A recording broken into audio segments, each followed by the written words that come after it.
I evo, na autoputu smo iz pravca Subotice za Novi Sad.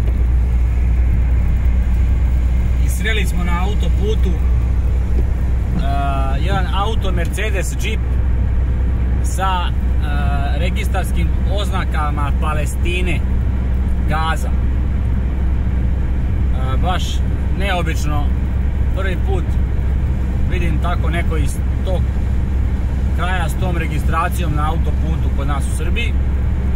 A evo, upravo prošli smo Feketić i stali smo na jednu benzinsku pumpu koju drže Turci i unutra rade Turci. Ima turske oznake, zastave i to.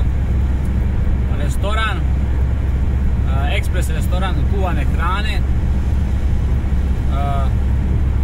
Pasulj 600 dinara, pilav 7 evra, gulaš 8 evra. Ništa specijalno ne izgleda. Imaju nešto i sutlijaš i 3 leće od kolača. Nema nigdje istaknute cene. Kad pitate koliko, oni vam kažu u eurima 2 eura, 3 leće i naplate 240 dinara. Posle toga kad sednete za sto, vi vidite da je taj kolač u stvari 170 dinara.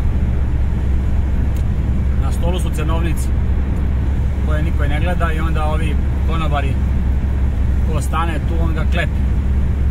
Bilo Turčin, bilo naš. Tako da eto, obratite pažnju ako stajete u taj turski restoran. Ali bolje preskočite i izaberite neki naš.